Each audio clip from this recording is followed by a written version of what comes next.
Press conference रखी गई है। मुद्दा है हमारा जम्मू कश्मीर। हमारे जम्मू कश्मीर के साथ बहुत बड़ा फ्रॉड हो गया और हमें हमारे लीडरशिप जिस रास्ते पे लेके जा रहे हैं उस पर सवालिया निशान खड़ा होता है और it's matter of big worry. और देखना पड़ेगा कि क्या हमारे सियासतदान अपने रास्ते पे चल रहे हैं, क्या हमारा जम्मू कश्मीर को वो बचा रहे हैं। जम्मू अलॉन्ग विद कश्मीर दोनों के साथ, दोनों पे बात की जाएगी। फ्रॉड ऐसे हुआ है कि एक शख्स प्लांट किया गया जम्मू एंड कश्मीर में, नीटो, जिसका नाम था माइकल हैरी नीटो। उसने शादी की एक गुज्जर फैमिली में जिसका नाम था मीर जान। इनकी आगे 4 संतानें हुई, 4 लड़के 1 लड़की। जो लड़की थी उसका नाम था अकबर जहान। अकबर जहान की शादी पहले अरब कंट्री में किसी प्रिंस के घर में करी गई और उसके बाद डाइवोर्स करवाया गया। डाइवोर्स करवा के उसे प्लांट किया गया भारत देश में और सब्सिक्वेंटली जम्मू एंड कश्मीर में।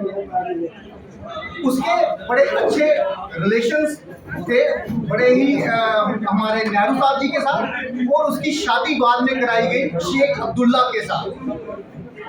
शेख अब्दुल्ला के आगे बेटे हुए फारूक अब्दुल्ला अलियास फारूक नीटो।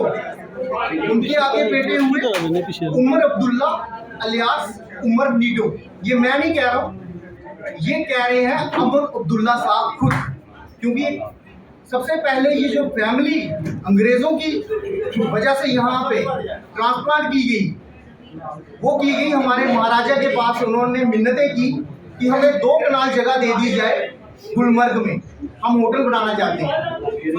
और जैसे ही ये वक्त गुजरा तो वो 2 कनाल की जगह 98 कनाल जगह को इलीगली घेर लिया गया।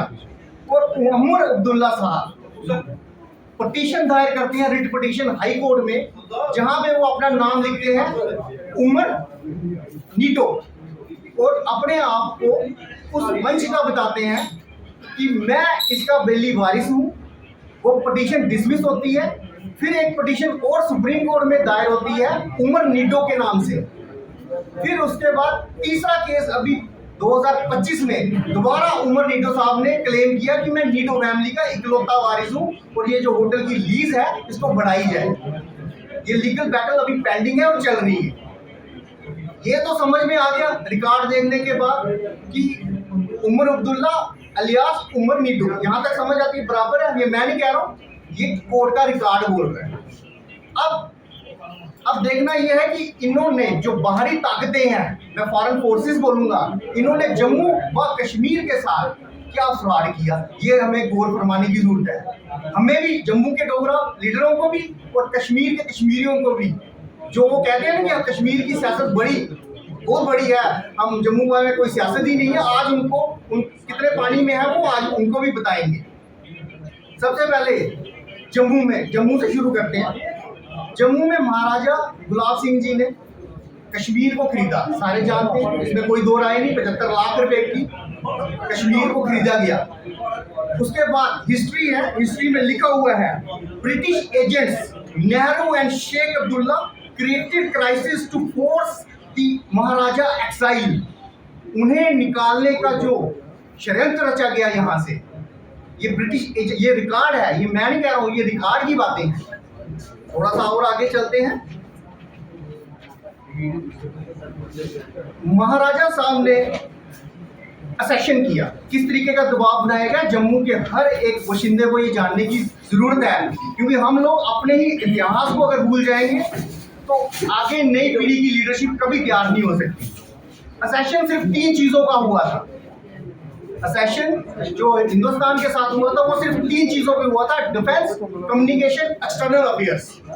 उसमें हम साथ थे। डिफेंस, आर्मी वगैरह हमारी और हिंदुस्तान की एक जैसी रहेगी। एक्सटर्नल अफेयर्स, जो फॉरेन कंट्रीज हैं उनके साथ जो एक्स्ट्रा ट्रीटीज होती हैं उनमें हम एक हैं। कम्युनिकेशन हो गया, शिपिंग वगैरह का सारा सिलसिला जो है इकट्ठा चलेगा। लेकिन शेख अब्दुल्ला साहब ने और नेहरू साहब ने ये मंजूर नहीं था और कहीं ना कहीं स्ट्रक्चर को चेंज करने की बात और कॉन्स्पिरेसी लड़ी गई। क्यों? क्योंकि सत्ताधारियों को सत्ता चाहिए थी और उन्होंने ये जो कॉन्स्पिरेसीज की उसके बाद पूरा स्ट्रक्चर चेंज किया गया। पहले प्राइम मिनिस्टर JNK का आया और उसके बाद सारा ही सत्ता वो ले गए और महाराजा जी को यहाँ से देश निकाला करना पड़ा।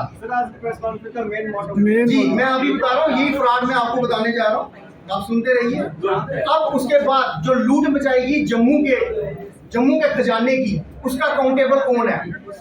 जो जम्मू के तोशखाना में खरबों रुपए का सोना पड़ा हुआ था, आज वो कहाँ है? उसकी अकाउंटेबिलिटी किसके पास है? क्या ये सवाल जम्मू के डोगरों को उठाने की जरूरत नहीं है? हम ये इसी में खुश हो जाते हैं कि 300 करोड़ का प्रोजेक्ट आ गया जी, 200 करोड़ का प्रोजेक्ट आ गया, फलाना पुल बन रहा है जी, हिंदुस्तान से पैसा आ रहा है जी। आप ये पहले जानिए, यहाँ के लीडर्स पहले ये जानिए कि जम्मू का अपना खरबों का खजाना कहाँ गया है, क्या उस पर कोई इन्वेस्टिगेशन हुई है? यही सेम ट्रेंड हिंदुस्तान में भी फॉलो किया गया। आप सब सुनते ही होंगे कि सोनिया गांधी जी भी इटली से बताया जाता है कि किसी रेस्टोरेंट में काम करती है। एक ही पैटर्न है जम्मू कश्मीर को बर्बादी करने का और हिंदुस्तान की बर्बादी का। तो ये सवाल खड़ा नहीं होता कि क्या कोई इन्वेस्टिगेशन हुई है? अगर नहीं करी गई तो कब करनी है? मैं तो बड़े ही साफ शब्दों का इस्तेमाल कर रहा हूँ। कहा तो बड़ा कुछ जाता है सोनिया गांधी जी के लिए, और हमने कभी मायके जाते नहीं देखा, कभी देखा नहीं कि उनकी कोई फैमिली पीछे से मिली थी। तो बात कहने की ये है कि धुरंधर सिर्फ पाकिस्तान में नहीं प्रोजेक्ट किए जा रहे, धुरंधर जम्मू कश्मीर में भी प्रोजेक्ट किए गए और हिंदुस्तान में भी प्रोजेक्ट किए गए। डिमांड क्या संक्षेप में बताइए। चलते जाएं, इसके बाद अब शेख अब्दुल्ला साहब की एक स्टेटमेंट आती है, एनसी गवर्नमेंट की एक स्टेटमेंट आती है। स्टेटमेंट आई है कि PSA वापस लेना चाहिए। ये 15-16 घंटे पहले की स्टेटमेंट आई है, PSA वापस लेना चाहिए। मकसद समझ आएगा। अब मेरा ये सवाल कश्मीरी से भी है, कश्मीरी भी जनता सोचे कि जब ये PSA लाने वाला कौन था? 1978 में ये PSA एक्ट बना। आपने जब सत्ता हमारे महाराजा को निकाल कर ले ली थी, तो 1978 में ऐसा क्या हुआ कि आपको पब्लिक सेफ्टी एक्ट लाना पड़ गया? शुरुआती तौर पे इन्होंने कहा कि टिम्बर स्मगलिंग को रोकने के लिए ये एक्ट लाया जा रहा है, बट उसको इस्तेमाल किया गया कश्मीरियों के ही खिलाफ। कश्मीरी लीडर्स के अपने हाथ अपने ही कश्मीरियों के खून से सजे हुए हैं।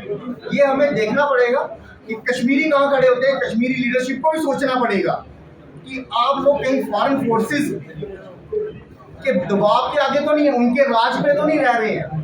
और आपकी जानकारी के लिए ये भी मैं बता दूं कि AFSPA act, armed force special force act, ये भी 1990 में लाया गया। और कश्मीरी पंडित को निकालने का भी जो दौर शुरू हुआ, उनकी माइग्रेशन 1990 में हुई, तब भी यही नीडो फैमिली राज कर रही थी। अब सवाल यहाँ ये खड़ा होता है कि क्या ये उस वक्त सही थे या आज सही है जो ये कह रहे हैं कि PSA समाप्त होना चाहिए, ये असबा खत्म होना चाहिए, कश्मीरी पंडित वापस आओ? ये स्टेटमेंटें अब आ रही हैं। तो ये क्या कहीं हम लोग अपनी लीडरशिप के ऊपर बेवकूफ तो नहीं बन रहे हैं? ये सोचना भी हमारे जम्मू कश्मीर की जनता का काम। मेरा सवाल है कि संक्षिप्त में क्या चाहते हैं, आज की प्रेस कॉन्फ्रेंस का मेन मुद्दा क्या है? मैं ये आपको ये सुझाव सीधे अल्फाजों में कि हमें नई लीडरशिप को मौका देना पड़ेगा और ये हमारी मजबूरी बन गई है। इसके अलावा जो सारे सब्जेक्ट्स हैं, जैसे कि हमारे मुद्दे हैं डेली वेजेस के, टोल प्लाजा में लूट, राशन कार्ड नहीं बन रहे हैं, स्मार्ट सिटी प्रोजेक्ट्स, आपकी हेल्थ केयर, आपका एजुकेशन, आपका अनएम्प्लॉयमेंट, टूरिज्म जो जम्मू में है, कश्मीर में जब भी होता है मिलिटेंट अटैक होता है और सारा जो टूरिज्म है उसको बंद कर दिया जाता है, आपके ब्रिजेस क्रैश हो रहे हैं। ये जो सारे मुद्दे हैं ये तभी रिजॉल्व हो सकते हैं जब आप नए लीडरों को मौका दिया जाएगा। और दूसरा हमारा मेन मकसद है कि क्या ये इन्वेस्टिगेशन नहीं होनी चाहिए कि कहीं यहाँ पे भी फॉरेन फोर्सेस के धुरंधर तो नहीं प्रोजेक्ट किए गए? तो ये काम हमारी इन्वेस्टिगेशन एजेंसीज का नहीं है? क्या इसमें क्लियर कट कोई रिपोर्ट है, कभी इन्वेस्टिगेशन करी गई है तो बताया जाए, पब्लिकली की जाए। और